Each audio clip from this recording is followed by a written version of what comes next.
Salam, salam, outsider, le débrief commence maintenant. Je devrais dire salam déjà à mon tonton parce que ça fait longtemps que j'ai pas eu l'occasion de débriefer le Paris Saint-Germain en championnat. Vous-même, vous le savez, j'ai un tonton grand fan du Paris Saint-Germain qui me fatigue constamment. Chaque année, on a les mêmes discussions. Tous les jours, le matin, je reçois un message de sa part sur WhatsApp. Ouais, machin, Stan, etc. Mon équipe, tout ça, il me fatigue. Cette semaine en Ligue des Champions, ils ne se sont pas gérés. On a eu l'occasion d'en parler face à l'AC Milan. On sait tous que ce groupe-là va être très compliqué, mais jusqu'à présent, rien n'est perdu. Tout est encore possible.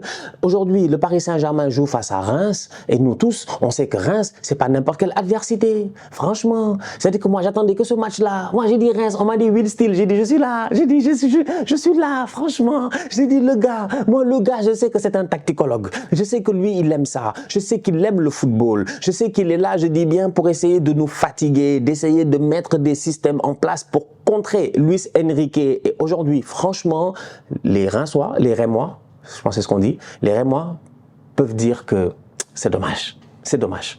Ils se sont fait taper 3-0. Le Paris Saint-Germain s'est géré. Kylian Mbappé a été excellent. Il n'y a absolument rien à dire. Dès la première minute de jeu, centre de Ousmane Dembélé, demi-volée, plat du pied, bien placé de la part de Kylian Mbappé. Ça fait mouche, ça fait but. Que veux-tu? Mais après, tu vois le pressing de Reims et c'est là où tu es bluffé. Parce que Reims, ils sont intelligents. Ils savent très bien. C'est-à-dire, je ne sais pas si Luis Enrique, lui, il connaît le boy style là, mais en tout cas, le boy style, lui, il le connaît très bien. Parce qu'aujourd'hui, le Paris Saint-Germain vient en 4-2-4. Il faut rappeler que tu as Kolo Muani qui est suspendu. Tu as Achraf Hakimi qui est suspendu. Donc du coup, tu es obligé de faire jouer Carlos Soler en position de latéral droit. En première mi-temps, le Paris Saint-Germain est en galère. Pour les sorties de balles, le Paris Saint-Germain est en galère. Sachant que le PSG n'est pas une équipe qui dégage. Sachant que cette équipe-là de Luis Enrique est une équipe qui aime jouer de derrière. Donc Donnarumma, qui donne à Marquinhos, qui donne machin, etc. Ils veulent sortir de derrière. Le problème, il est simple. C'est qu'à chaque semaine, on répète la même chose à Luis Enrique. J'ai l'impression que lui, dans sa tête, il y a certains adversaires, il a cru que c'était des tocards. Aujourd'hui, il a de très grands joueurs.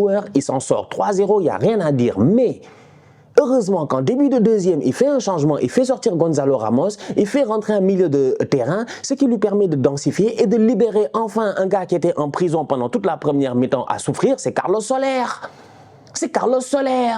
Franchement, il a fallu l'entrée de Vitinha pour qu'on voit le soleil. C'est-à-dire que Soler, il a commencé à déborder, à monter, à passer derrière Ousmane Dembélé. Donc là, tu commences à te créer différents types d'occasions. Et là, tu peux profiter peut-être du positionnement de Kylian Mbappé. C'est-à-dire que dans un match où c'est un tout petit peu compliqué tactiquement, où tu as des Rémois qui pressent très haut, il y a une ligne de 4 défenseurs du Paris Saint-Germain. Tu as 2 milieux de terrain. Encore une fois, ils jouent dans ce 4-2-4 là. Tu as 2 milieux de terrain. À la minute où les gars, ils te pressent, en sachant pertinemment que les 4 de devant, ils étaient très hauts. On les a vus. Ils étaient hauts. Tu avais Mbappé et puis Lee Kang, tu avais Dembélé et puis Gonzalo Ramos un tout petit peu en train de bouger entre les deux. Donc si tu regardes ça, tu te dis en fait tu n'as pas forcément besoin. Tu peux prendre le risque en fait. Will Steele peut prendre le risque et c'est ce qu'il a fait. Il peut prendre le risque de dire je vais presser le Paris Saint-Germain haut parce qu'ils n'ont pas les milieux de terrain pour aller à la relance. En plus de ça, ils n'ont pas Ugarte, ils ont Fabian Ruiz et puis Zahir Emery. Tu te dis allez, si je presse assez haut, je peux les empêcher de relancer, je peux récupérer le ballon haut et ne pas avoir à les subir de l'autre côté. Et c'est ce qu'ils ont fait plusieurs fois en fait. Donc c'est pour ça que je dis que pour moi, le Stade de Reims a fait un très bon match tactiquement encore une fois. Le boy style, il s'est géré, il a été bon. Malheureusement, il n'a pas d'attaquant. Il est tombé sur un très grand Donnarumma. C'est un match de foot aussi, c'est ça en fait. Un match de foot, c'est ça. Et un Luis Enrique qui n'est pas un tocard, qui en début de rencontre ne se gère pas, mais automatiquement à la mi-temps, il fait les bons changements. Ça rééquilibre un tout petit peu l'équipe du Paris Saint-Germain. Ça libère certains joueurs. Ça crée beaucoup d'espace. Ça permet de créer des combinaisons.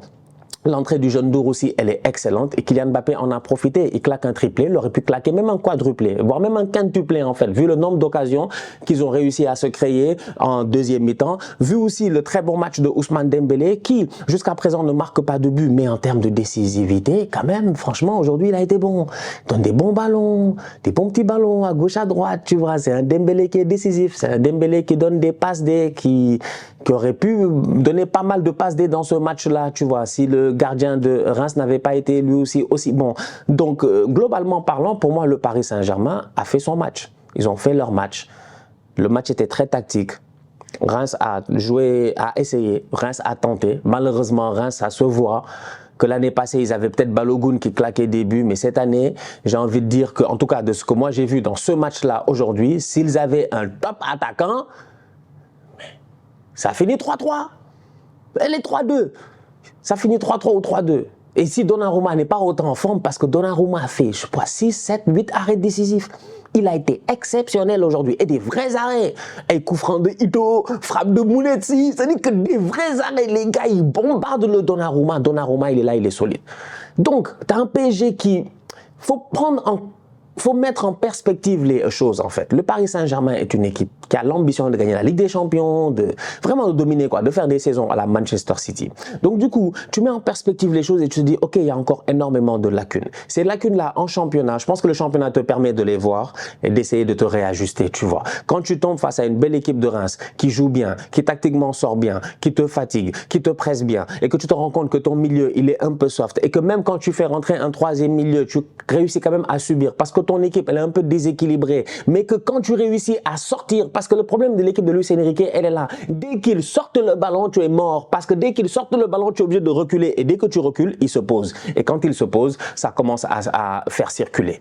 Ça commence à faire circuler en fait. C'est ça la force du Paris Saint-Germain de Luis Enrique. Cependant, si tu es assez courageux pour les presser très haut, là tu peux réussir à les fatiguer. Et aujourd'hui, cette équipe de Reims-là, ils l'ont fait. Malheureusement, encore une fois, je le répète, ils n'ont pas eu de chance offensivement. Ils n'ont pas réussi à être aussi précis que Kylian Mbappé.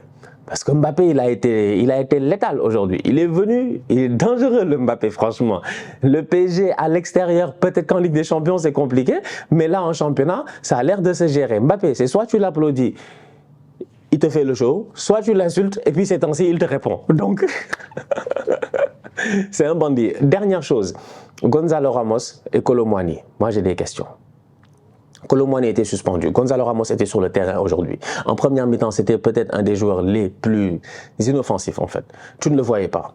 Vraiment, tu ne le voyais pas. Donc là, tu te poses des questions en te disant ils ont dépensé beaucoup d'argent sur 2 attaquants. Et j'espère que ce n'est pas un faux casting, quoi. Parce qu'aujourd'hui... Voilà, la saison est encore jeune, on est en novembre, on va voir décembre, janvier, février, mars, avril, tu vois, tout est encore possible, tu vois.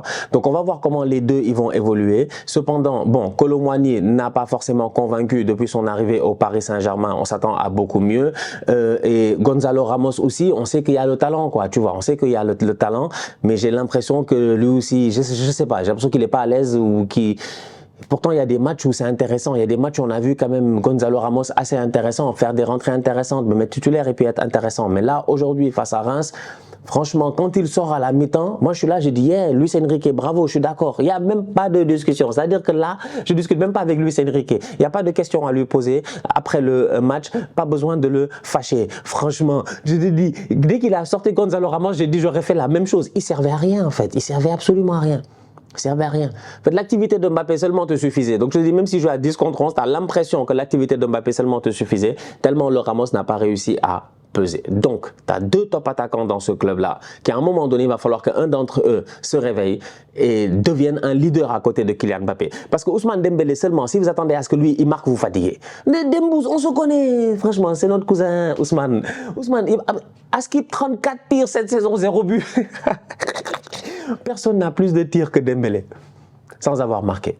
Il n'y a pas un joueur dans la Ligue 1 qui a pris le ballon et qui a fait progresser le ballon, ils ont dit, sur le terrain, plus que Dembélé cette saison. Lui, il fait progresser le ballon, mais lui-même, il ne progresse pas avec le ballon dans les buts.